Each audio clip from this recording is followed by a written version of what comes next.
إن الحمد لله نحمده ونستعينه ونستغفره ونؤمن به ونتوكل عليه ونعوذ بالله من شرور أنفسنا ومن سيئات أعمالنا من يهده الله فلا مضل له ومن يضلل فلا هادي له وأشهد أن لا إله إلا الله وحده لا شريك له وأشهد أن محمدا عبده ورسوله۔ ہر قسم کی تعریف، حمد و ثنا، بڑھائی اور کبریائی، تکبر اور جلال اللہ ہی کے لیے ہے، جو ساری کائنات کا مالک ہے۔ وہی ساری کائنات کے نظام کو چلا رہا ہے۔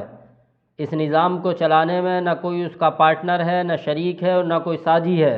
اور درود و سلام ہو اللہ کے بھیجے ہوئے تمام نبیوں پر، خاص کر کے آخری نبی محمد رسول اللہ صلی اللہ علیہ وسلم پر اور ان کے بابرکت گھرانے پر۔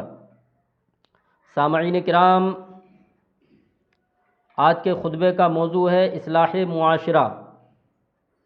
جیسا کہ آپ اور ہم سب لوگ جانتے ہیں کہ اس وقت ہمارے معاشرے میں کتنا بگاڑ آ چکا ہے، تو جو بھی فرزندان توحید ہیں، اسلام کے ماننے والے ہیں اور اس پر عمل کرنے والے ہیں، ان کے دل و دماغ میں ایک ہی بات آتی ہے کہ معاشرے کی اصلاح کیسے کی جائے۔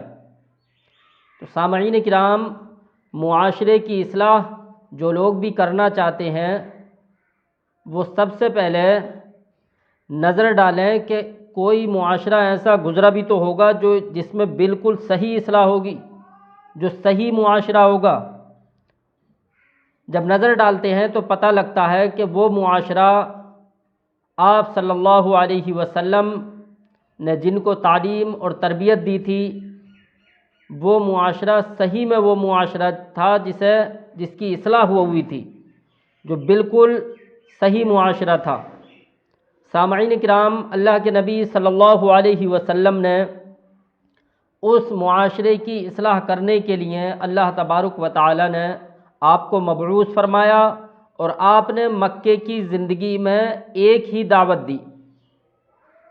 سب سے پہلے وہ جو مکے کے مشرک تھے، ان کے اندر کیا کیا بگاڑ تھے آپ جانتے ہیں۔ وہ 360 بتوں کی پوجا کرتے تھے، جو مکے میں یعنی خانہ کعبہ کے اندر رکھے ہوئے تھے، اور ان میں اتنے جھگڑے تھے کہ پانی پلانے کے لے کر کے کہ کسی کے جانور نے کسی دوسرے کے جانور سے پہلے پانی پی لیا تھا تو جھگڑا ہو گیا، اگر ایک کے باغ میں سے چڑیا اڑ کے دوسرے کے باغ میں جا کے بیٹھ گئی تو جھگڑے چل رہے ہیں سالوں سال۔ تو سامعین کرام، سب سے پہلے اس معاشرے کی اصلاح جو کی گئی، وہ اللہ کے رسول صلی اللہ علیہ وسلم نے ان لوگوں کو مکے کی زندگی میں صرف ایک ہی دعوت دی، اور وہ دعوت تھی قولوا لا الہ الا اللہ تفلحوا۔ یہ پہلی خصوصیت ہے معاشرے کی اصلاح کرنے کی، جو پہلی خاص بات ہے وہ یہ ہے، جو محمد الرسول اللہ صلی اللہ علیہ وسلم نے اب سے 1400 سال پہلے مکے میں لوگوں کو دعوت دی تھی۔ کیونکہ جب تک کوئی بھی معاشرہ اپنا خالق اور مالک، اپنا رازق، حاجت روا، مشکل کشا، سب کچھ اللہ کو نہیں جانے گا، اللہ کے علاوہ دوسروں سے ڈرتا پھرے گا، دوسروں کے آگے اپنے سر جھکاتا پھرے گا، جب تک وہ معاشرہ اصلاح نہیں ہو سکتی اس معاشرے کی۔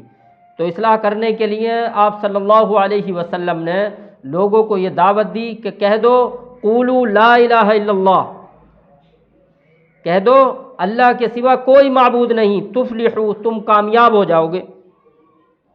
ایسا نہیں ہے کہ سامعین کرام کہ مکے کے مشرک اللہ کو اپنا خالق اور مالک نہ جانتے ہوں، جانتے تھے۔ وہ سورہ عنکبوت میں اللہ تبارک و تعالی نے اس چیز کا ذکر کیا کہ ان سے پوچھو کہ یہ زمین اور آسمان، یہ ساری چیزیں کس نے بنائیں؟ تو کہیں گے اللہ نے۔ تو اس سے یہ پتہ چلتا ہے کہ وہ لوگ اللہ کو خالق اور مالک جانتے تھے، لیکن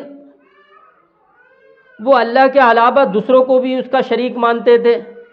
تلبیہ جب وہ پڑھتے تھے حج کرتے وقت، جیسے آج کے دور میں ہم پڑھتے ہیں لبیک اللہم لبیک ان الحمد والنعمت لا شریک لک لبیک، اس طرح سے جو تلبیہ ہے اس میں وہ دو چار لفظ اپنی طرف سے جوڑتے تھے اور کہتے تھے کہ لات اور عزا اور جو وہاں پہ بت رکھے تھے کہ یہ بھی شریک ہے، کوئی شریک نہیں ہے تیرا، بس یہ چند ہے۔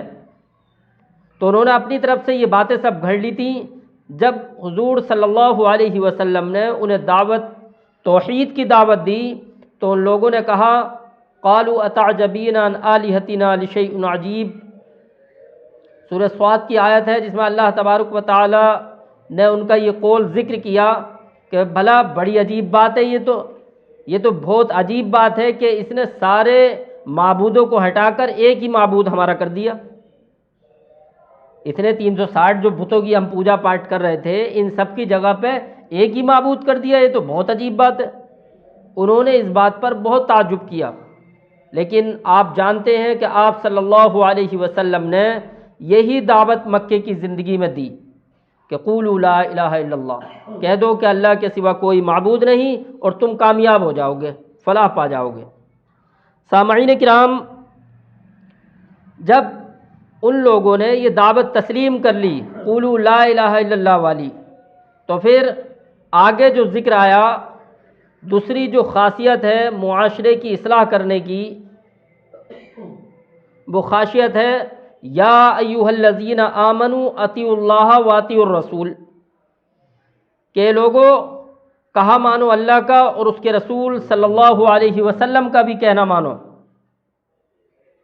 تو سامعین کرام، آپ جانتے ہیں کہ صحابہ کرام رضوان اللہ علیہم اجمعین کی زندگی کس طریقے سے گزری۔ انہوں نے قرآن مجید اور سنت رسول صلی اللہ علیہ وسلم کی پیروی کرتے ہوئے اپنی پوری زندگی گزار دی۔ تو وہی معاشرہ سب سے کامیاب اور سب سے صحیح معاشرہ تھا جسے آپ اور ہم تاریخ میں پڑھ سکتے ہیں، اور حضور صلی اللہ علیہ وسلم کی زندگی، آپ کی سیرت طیبہ کا مطالعہ کریں تو اس سے پتہ لگ سکتا ہے کہ سب سے بہترین معاشرہ کون سا تھا۔ اگر ہمیں بھی اپنے معاشرے کی اصلاح کرنی ہے تو جب تک سارے مسلمان اپنے اختلافات بھلا کر، بھائی اختلافات آپس میں ہوتے ہیں ایک دوسرے میں، لیکن ان سب کو ایک طرف رکھ کر لا الہ الا اللہ اور محمد الرسول اللہ کی طرف نہیں آئیں گے، جب تک معاشرے کی اصلاح ہو ہی نہیں سکتی۔ دوسری خصوصیت میں نے بتائی آپ کو کہ اللہ تبارک و تعالی نے ذکر کیا یا ایھا الذین آمنوا اطیعوا اللہ واطیعوا الرسول، کہ لوگوں کہا مانو اللہ کا اور اس کے رسول کا، ولا تبطلوا اعمالکم، اور اپنے اعمال برباد مت کرو۔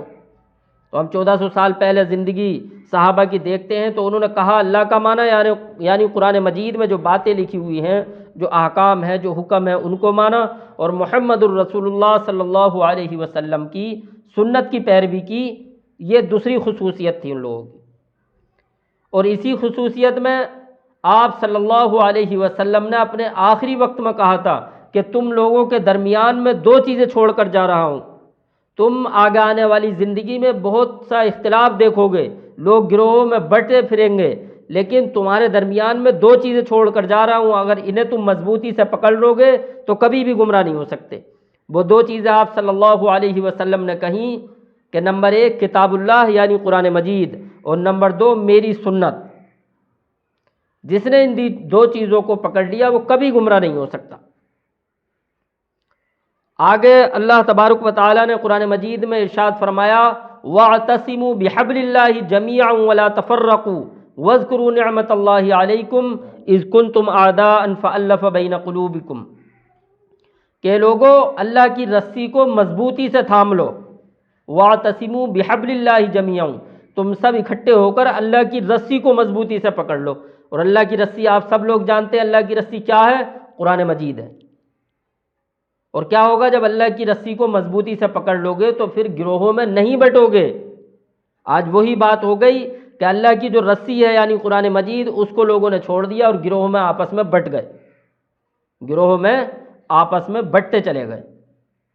تو جب تک ان دونوں باتوں کا صحیح کر کے، بنیادی یہ دو چیزیں ہیں، قولوا لا الہ الا اللہ کہ اللہ کے سوا کوئی معبود نہیں، محمد الرسول اللہ، محمد صلی اللہ علیہ وسلم اللہ کے رسول ہیں، مطلب یہ ہے کہ ان کی بات ماننی ہے۔ انہوں نے جو پیغام اللہ تبارک و تعالی نے ان کے ذریعے سے اس امت کو پہنچایا ہے، اس پیغام پر عمل کرنا ہے۔ اپنی عملی زندگی میں ہمیں سدھار لے کر کے آنا ہے، اپنی عملی زندگی ہمیں ٹھیک کرنی ہے، تو پھر ہم وہ معاشرہ جو ہم چاہتے ہیں، جو آج سے 1400 سال پہلے مدینہ منورہ میں معاشرہ تھا، اس میں کیا خاصیت تھی؟ یہ دو ہی خاصیت تھی کہ اللہ کے سوا کسی سے نہیں ڈرتے تھے، جو 360 بتوں کے آگے سر جھکانے والے، ان سے مدد منتیں مرادیں مانگنے والے تھے، انہوں نے سب کو انہیں ایک طرف رکھ کر ایک اللہ سے ڈرنے والے بن گئے اور محمد الرسول اللہ صلی اللہ علیہ وسلم کی سنت کی پیروی کرنے والے بن گئے۔ تو پھر وہ معاشرہ آیا کہ جس کی تاریخ میں آپ دیکھیں تو ایسا ملتا کہ پوری کائنات میں ابھی تک ایسا معاملہ نہیں ملتا۔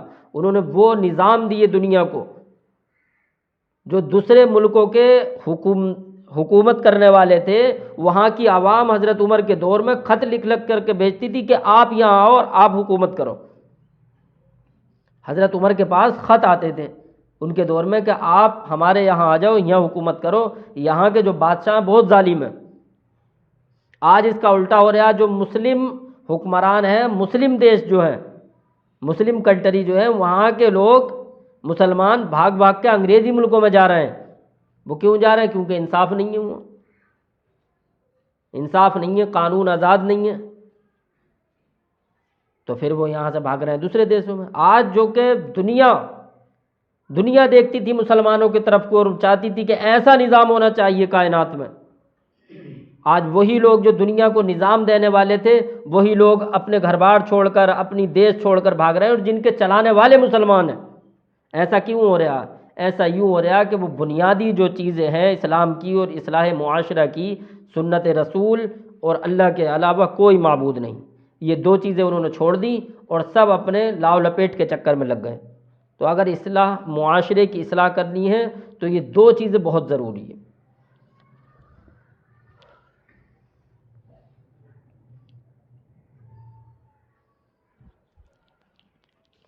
سامعین کرام، اصلاح معاشرہ کے بارے میں بات چل رہی تھی، اس کی دو خصوصیات میں بتا چکا۔ تیسری خصوصیت یہ ہے کہ آپس میں اتحاد اور اتفاق ہونا چاہیے۔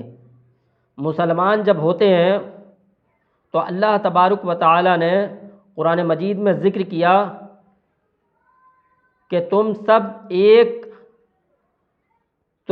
ایک انسان سے پیدا ہو، تمہارے سب کے ماں باپ ایک ہیں، لیکن تم میں سب سے زیادہ عزت دار اور سب سے زیادہ نیکوکار، سب سے اونچا وہ ہے جو سب سے زیادہ پرہیزگار ہو۔ تو سامعین کرام، اللہ تبارک و تعالی نے ساری زنجیریں توڑنے کا حکم دیا اور کہا کہ تم میں سب سے بہتر شخص وہ ہے جو سب سے بہترین عمل کرنے والا ہو اور سب سے پرہیزگار ہو۔